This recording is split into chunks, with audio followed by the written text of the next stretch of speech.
Assalamualaikum. Om Swastiastu, Namo Buddhaya, salam kebajikan, Rahayu, Rahayu, salam Pancasila, Merdeka. Baik teman-teman, bertemu lagi dengan TMKSAS ya. Kali ini kita akan membahas tentang apa itu literasi digital. Oke, jadi literasi digital ini lebih dari sekedar menggunakan gadget. Literasi digital ini dalam konteks saat ini itu bukan hanya sekedar kemampuan mengoperasikan smartphone, HP, laptop, komputer, atau apapun itu yang berkaitan dengan teknologi, tapi ini adalah seperangkat keterampilan yang kompleks dan memungkinkan kita untuk bernavigasi, kemudian memahami dan berinteraksi secara efektif dalam dunia digital yang semakin kompleks ini. Ada beberapa komponen utama dalam literasi digital. Selain komponen yang sudah saya sebutkan tadi sebelumnya, ada beberapa aspek lain yang perlu kita perhatikan gitu nih. Yang pertama itu adalah literasi informasi. Jadi literasi informasi ini lebih dari sekedar mencari informasi, tapi di sini juga mencakup kemampuan untuk mengevaluasi kredibilitas sumber gitu, dan mencakup juga kemampuan untuk dapat membedakan fakta ataupun fakta dari opini gitu, dan terlebih kita mampu memahami konteks informasi. Tadi yang pertama ada literasi informasi, kemudian yang kedua sekarang ada literasi media. Jadi kita mampu memahami bagaimana media digital itu bekerja ya, bagaimana pesan yang disampaikan dan bagaimana kita dipengaruhi oleh konten media ini cukup menarik ya. Ini juga melibatkan kemampuan untuk menganalisis bias media dan memahami bagaimana algoritma mempengaruhi apa yang kita lihat di media sosial gitu. Kemudian tadi ada literasi informasi, literasi media. Yang ketiga adalah literasi digital budaya.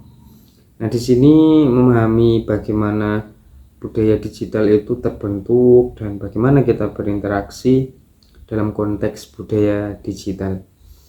Ini juga mencakup tentang pemahaman etika digital, kemudian etika dan isu-isu sosial yang terkait dengan teknologi. Jadi tadi ada 3 komponennya. Yang pertama literasi informasi, kemudian literasi media, dan literasi digital budaya. Kemudian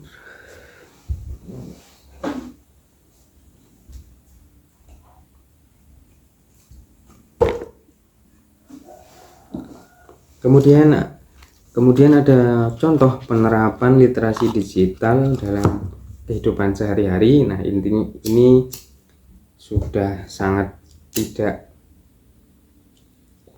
asing lagi, karena mayoritas hampir semuanya itu sekarang sudah memiliki HP, memiliki laptop ya, minimal semua itu sekarang sudah mempunyai HP lah, baik di kalangan ekonomi rendah, menengah, ataupun yang di atas tuh semuanya sekarang sudah mengenal, sudah memakai, menggunakan HP tersebut. Oke, kita kembali lagi ke contoh penerapan literasi digital dalam kehidupan sehari-hari. Ini terbagi menjadi, saya berikan 4 contoh dalam konteks pendidikan, dalam konteks kesehatan, perdagangan, dan pemerintahan. Dalam konteks pendidikan, biasanya siswa menggunakan platform belajar platform pembelajaran online gitu nih. Seperti misalnya Zoom atau Google Meet atau apapun itulah, masih banyak lainnya. Kemudian berkolaborasi dalam proyek digital dan melakukan penelitian dengan menggunakan basis data digital. Yang kedua, dalam konteks kesehatan ini, misalnya di sebuah rumah sakit itu kan pasien itu dapat mengakses informasi kesehatan, membuat janji dokter secara online, jadi tidak harus datang langsung ke rumah sakit, tapi sekarang kita bisa akses menggunakan HP, kan di situ biasanya sudah tersedia linknya untuk kita masuki, lalu kita disajikan beberapa menu, kita mau apa di situ semuanya sudah tersedia gitu. Kemudian dan bahkan dapat memantau kesehatan mereka itu melalui aplikasi. Ini kan benar-benar sangat canggih gitu ya. Kemudian yang ketiga adalah dalam konteks perdagangan ini, konsumen misalnya, konsumen itu kan berbelanja secara online gitu ya. Kalau dulu kan enggak, dulu harus ke pasar, kita sekarang tinggal duduk sambil tiduran, kita buka apa misalnya Shopee atau apa, kita tinggal ya memainkan jari ini untuk memesan suatu barang, kemudian nanti barang itu akan dikirim tentunya setelah melalui transfer gitu ya, atau sekarang bahkan ada layanan COD gitu kan. Oke, kemudian bisnis-bisnis juga memanfaatkan media sosial untuk pemasarannya dan layanan pelanggan. Ini tentunya sudah sangat viral ya, dan tidak apa nih, bukan hal yang tabu lagi, apalagi kita di abad 21 ini kan semuanya itu sudah berbasiskan online gitu.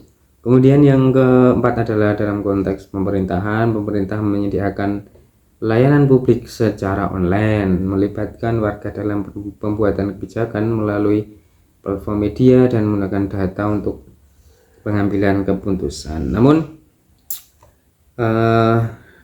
di samping ada kelebihan, di sini juga ada, tentunya ketika ada suatu kelebihan itu pasti ada kekurangan gitu. Ada hitam, ada putih, ada coklat, ada oranye kan gitu nih. Kemudian tantangannya ini ada beberapa tantangan dan peluangnya. Yang pertama ada digital divide. Dan di sini adanya ketimpangan akses terhadap teknologi dan internet ini masih menjadi tantangan yang sangat besar, terutama di daerah pedesaan dan kelompok masyarakat tertentu ya. Iya nih benar ya. Seperti misalnya di suku-suku mana gitu yang masih pedalaman sekali itu kan, ya ada ketimpangan akses itu ya terhadap teknologi. Kemudian yang kedua ada misinformasi dan disinformasi. Ini penyebaran berita bohong dan informasi yang salah semakin mudah di era digital ya, karena mau gimana lagi ya. Di satu sisi memang kalau kata Prof Sugiharto atau siapa ya saya lupa, adanya teknologi ini kan memberikan suatu keberkahan dan bencana juga gitu ya. Bencananya gimana ya, mudahnya isu-isu berita bohong, hoax itu kan sangat banyak sekali ya, karena kita tidak bisa membedakan apakah ini suatu berita yang apa namanya, yang valid atau tidak. Itu kan susah juga kita untuk mengkonfirmasi, karena ya informasi itu kan sekarang sangat banyak gitu ya. Informasi sangat banyak, banjirnya informasi di media sosial itu kan ya membuat pusing juga. Makanya di sini kita harus mampu untuk berpikir yang kritis, berpikir yang kreatif, berpikir yang rasional juga ketika kita menemukan suatu informasi atau berita yang ini ada kemungkinan hoaxnya gitu. Kemudian yang ketiga, ketergantungan. Terlalu bergantung pada teknologi ini memang dapat menghambat kemampuan berpikir kritis dan kreativitas ya. Nah ini juga saya alami sendiri, karena apalagi semua pelajar yang hidup di zaman ini kan, apalagi adanya artificial intelligence ini juga tentunya ini sangat menghambat kemampuan berpikir kritis gitu ya. Dan sekarang apa-apa tuh kita tinggal nyari di artificial intelligence AI itu kita udah gampang ya. Nah dulu itu kan enggak nih, dulu kan kita benar-benar nyari gitu loh, kita mencari, misal kita akan translate bahasa Inggris ke dalam bahasa Indonesia, ya itu kita harus nyari di kamus sendiri manual gitu ya. Artinya di situ memang ada proses berpikir gitu lah. Kalau sekarang itu kan enggak, kita tinggal nyari di AI, ketik, jawabannya nanti disediakan. Nah di situ kan nggak ada keterampilan proses berpikirnya, itu kan nggak ada. Ya ada sih, ada sebenarnya, tapi kan nggak sekuat dulu ketika belum ada teknologi, belum ada HP, belum ada AI gitu nih. Ya mau gimana lagi, mau kita hindari juga kita tidak bisa. Kalau kita menghindar kok kayaknya juga tidak bisa, ya bingung juga kan kita mau bagaimana. Oke, yang keempat adalah privasi dan keamanan. Nah ini ancaman terhadap privasi, data-data kita, dan keamanan siber ini terus meningkat, karena ya seperti yang sudah saya sampaikan tadi, bahwa adanya teknologi ini membawa suatu bencana, membawa suatu keberkahan. Jadi ya seimbang lah. Tapi ketika ada hacker-hacker itu, ya itu hanya oknum-oknum saja gitu. Walaupun oknum tapi tetap berbahaya. Ya ini kita harus mencari solusi bagaimana, untuk upaya apa yang harus kita lakukan untuk mengatasi hal tersebut. Namun di balik tantangan tersebut ya, yang sudah saya sebutkan tadi, literasi digital ini juga membuka peluang yang sangat besar juga. Dan adanya literasi digital yang memadai ini kan kita dapat mendapatkan akses informasi yang lebih luas, kemudian meningkatkan produktivitas. Contohnya ketika kita melakukan tugas dengan lebih efisien, lebih cepat, lebih efektif berkat adanya teknologi ini. Kemudian kita bisa memperkuat demokrasi, berpartisipasi dalam proses demokrasi secara lebih aktif, dan tentunya kita mampu untuk menciptakan suatu inovasi dengan mengembangkan solusi untuk masalah-masalah sosial dan misalnya masalah lingkungan atau apa gitu. Lalu ini ada cara untuk meningkatkan literasi digital.